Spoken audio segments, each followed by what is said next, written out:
Thank you for listening to the Matt's Movie Reviews podcast, available on Podbean, Apple Podcasts, Spotify, Google Podcasts, Amazon Music, and Stitcher.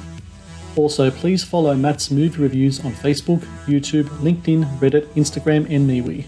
And of course, be sure to visit mattsmoviereviews.net for the latest reviews, top 10 lists, and more. Now, on to the show.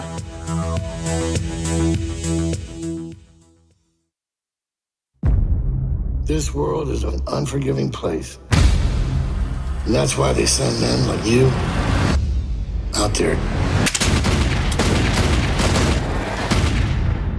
Hi, Dad. I don't know where you're at. Please call me back. I gotta find out what happened to my daughter. Melissa is a good girl. I know where she is. So what's your deal? Why don't you get out of here? This town is plagued with missing girls. I don't think you have any idea who you've got out there. You know these girls? They're junkies. They're pieces of trash. Was my daughter. You are one ballsy guy, aren't you?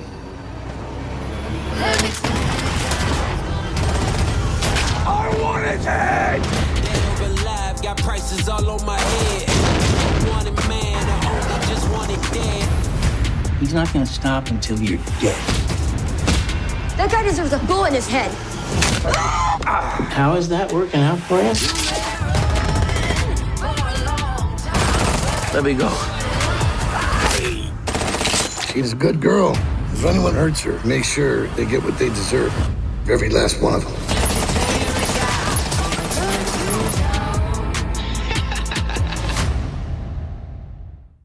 Hello and welcome to the Matt's Movie Reviews podcast. I am your host, Matthew Pejkovic, and this is episode number 378. Releasing October 22nd in select theatres, as well as digital and on-demand, is Every Last One of Them, an action thriller that stars Paul Sloan as a mercenary and father who goes on a warpath in a quest for revenge against a crime family who know the whereabouts of his missing daughter. Also starring Richard Dreyfuss, Michael Madsen, and Jake Weber. Every Last One of Them is the latest film from prolific filmmaker Christian Sesma, who I'm glad to say joins me once again on the Matt's Movie Reviews podcast. Christian, I thank you so very much for your time today. Thank you. So I wanted to talk about this film. How did it all kind of come together, Every Last One of Them? From what I understand, your producer, Mike Haddon, who you've worked with so many times before, both as a producer and as an actor, he's pretty much the catalyst of bringing this one all together, isn't he? Yeah, for this one, for sure. I mean, it was part of his deal with 101 Films, who was our financier and sales company. So this was kind of also a two-parter that we did with that movie Take Back that we did earlier in the year.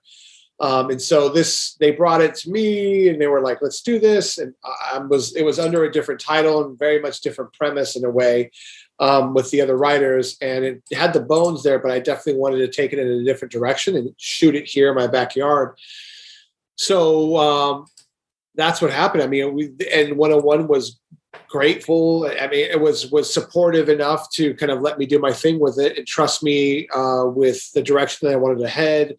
With the story and with the characters and kind of really let me do my thing with it. And so, you know, I'm really, really happy where Every Last One of Them is. It wasn't that title before, it was something else, but yeah. The film stars Paul Sloan. He plays the character of Jake Hunter, which is a great actor name, by the way, but great character name. You know, Paul Sloan has been a frequent collaborator of yours for a long time. In fact, I think he was in Shoot a Hero, which was like way back, like 2010. That was our first movie together. Yeah, all the way back then. He's done a bunch of films with you. You know, last time I spoke to you, we talked about frequent collaborators in regards to Luke Goss, and you said that Luke Goss is kind of like your Steve McQueen. And if Luke Goss is like your Steve McQueen, I see Paul Sloan as kind of like your Charles Bronson. He's kind of like your tough guy actor, but he also kind of like a sensitive kind of side to him too.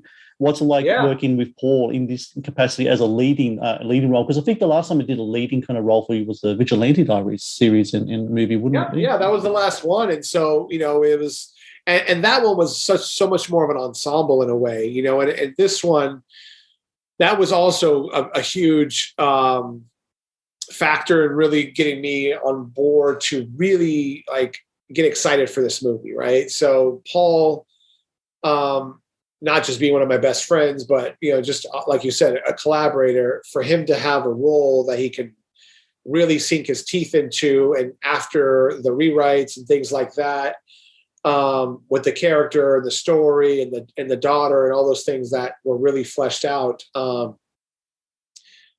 It was really something I thought would be special for him, that he could really showcase his acting chops, because I think he's a great actor and not just a tough guy, right? So he's really playing a very damaged tough guy in this one, which is really cool.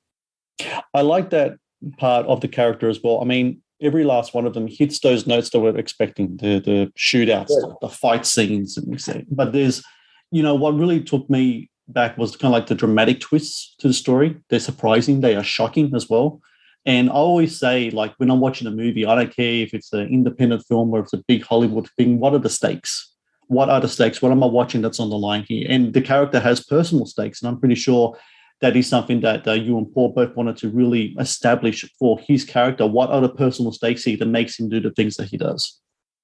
Had to. I mean, that was kind of like the biggest thing that I tried to accomplish for this and bring to the table, was really push for the drama in this, for sure, and really take it to really brutal, real places that people and parents and fathers, I mean, that's what I see this as. This is a story about a failed fatherhood, really, and the consequences because of it. Speaking of the action scenes, what I love about the action scenes in your movies, especially this one, is that the approach to action, it's fast, it's brutal.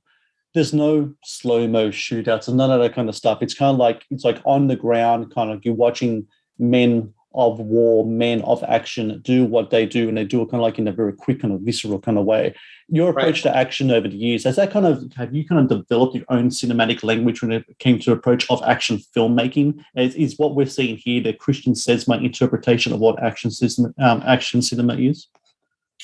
For me, maybe. I think that, it's like, I don't feel like I'm like a John Woo director where it's, even though I feel like it is stylized in a way, I think that we're not doing slow-mo stuff where we're really, I don't know, maybe, I guess I never thought about this way. I think it's just a feeling that I go through when we're planning these things out, that I have to feel like I got to get my heart racing, right? It's like if I'm in an action scene, my heart's got to race, and I got to feel like we're just like driving. And I feel like in a fight, right? There's like, it's chaotic and it's a blur, it's not, it doesn't get focused. I feel like if there's a gun battle or if you're in a fist fight, or whatever, it's just like, it's chaos and your heart's racing and you really don't hear, it's a very blurry,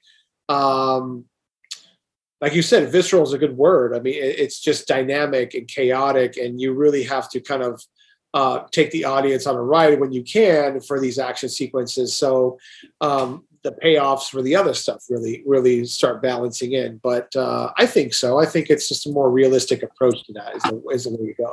The Matt's Movie Reviews podcast is brought to you by 80s Tees. 80s Tees is an online retailer of licensed t-shirts and pop culture gear from your favorite movies, TV shows, cartoons, video games, comic books, and musicians. Celebrate your inner 80s nerd and click on the link in the show notes below to get the raddest retro t-shirts delivered to your door. The Matt's Movie Reviews podcast is brought to you by Loot Crate. Founded in 2012, Loot Crate is the worldwide leader in fan subscription boxes.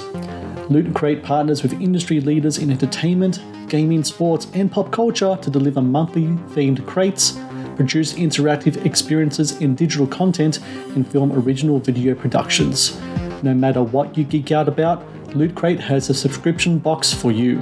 To get your very own exclusive collectibles, apparel, and gear delivered to your door, be sure to click on the link in the show notes below. The Matt's Movie Reviews podcast is also brought to you by Vudu. Watch the latest movies and TV shows anytime, anywhere. No subscriptions, no contract. Enjoy stunning quality in up to 4K ultra high definition at home, and download and watch on your mobile device as well. To rent and buy from over 100,000 titles or watch thousands of movies free with Vudu Movies on us, be sure to click on the link in the show notes below. Now, back to the show.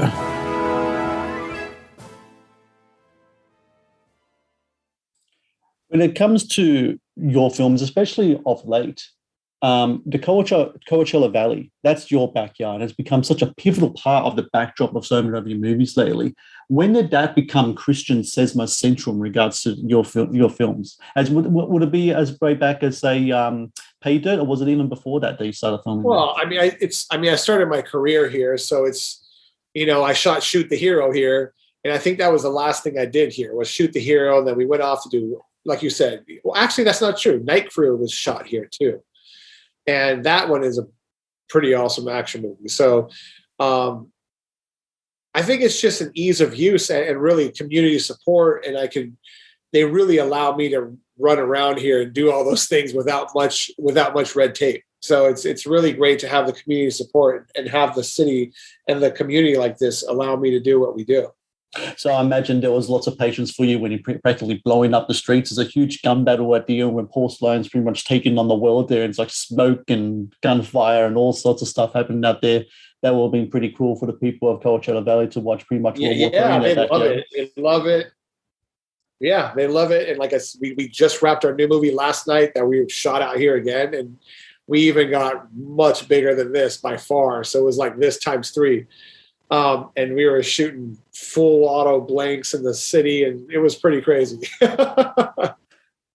You have a bunch of Oscar winners in your movie. One of them being Richard Dreyfuss, and he is one of those actors. I think you and I are probably around the same age. We were in our 40s, and he's one of those actors we kind of grew up watching. So what's it like having Richard Dreyfuss in your film? And not only that, you guys have really developed quite a rapport because he's going to be in a bunch of other Christian Sesma films as well, isn't he? Yeah, I mean, we just did one. So Dreyfuss and I just did this movie called Abandonment, like I said, in Birmingham, Alabama a month ago, or a month and a half ago. And that was great. It's surreal. It's surreal. Like, we've all grown up with, not just Jaws and Close Encounters, but movies like Mr. Holland's and Always. And for me, the one that always was surreal was I've probably seen Stand By Me a billion times, a billion times. And he was obviously the narrator and he shows up at the end. But it's surreal when you're working with an actor and you're also like, you're directing him and you're hearing his voice. You're like, holy smokes, the 10-year-old me that was watching Stand By Me on repeat on a VHS tape is now standing across from me. And I'm giving him directions on how to act. It's pretty crazy. It's pretty crazy. When you work with actors like a Richard Dreyfuss or even beforehand, like a Val Kilmer, etc., and you already have kind of like you almost, to me, I think I mentioned this when we spoke last time, it's almost like it feels like you have a commune of actors that work with you repeatedly over your films. When you have like that new blood that comes into your film set, especially someone of such pedigree, what's the film set like? What's Paul Sloan like working alongside Richard Dreyfuss? And scenes are very emotional and dramatic when they're working together. Yeah, when they're working together, it's great. When we yell cut, it's all just fun and laughs and good times. It's all really good. But they really chewed up the scenery and were able to make some really memorable moments for this movie for sure. So I think it's we try to run a really fun set, and we're all here and we all have a good perspective of the movie business. Of like, we're very fortunate to be able to do this for a living and make movies with our friends. And so I think we never lose that perspective when we're doing this. So that kind of fun is always in play.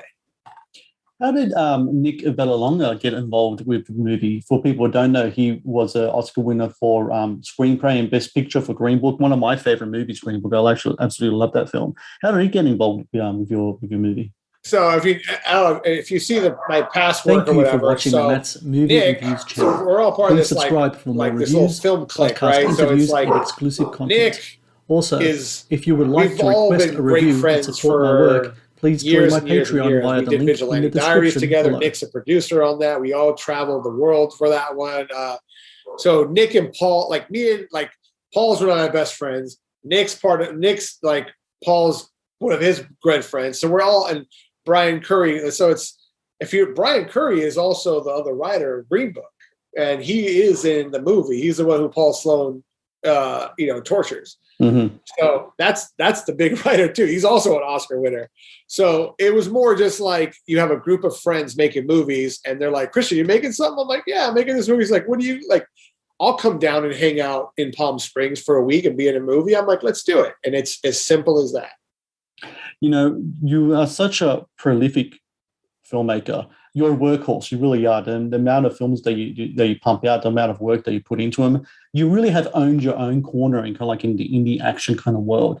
Can you just talk to me about how you like to approach your work? Do you always like to keep yourself busy? Is it always about the next thing, the next thing? Yeah, you always got in your head ready to go for your next thing? I think in an ideal world, and right now it's really nice that it's like that. But like I was saying to somebody else, I mean, it's like we take away the romanticism of the movie business, and you really are just a working artist that you hope to try to get the next one and the next one. I mean, this year has been the last few years have been really good, but there's also a giant chunk of time where you're trying to get new projects off or trying to build new relationships, trying to get the money and this, that, and the other. So it is a really roller coaster business for a movie maker and a filmmaker. And you have to really be able to take the licks and take the hits and the downtime along with the rides of the highs, right? So yeah, I'd like to keep busy for sure. So, you know, it's not always the case, and I have to always accept the fact that that's not always the case. So it's just the roller coaster ride.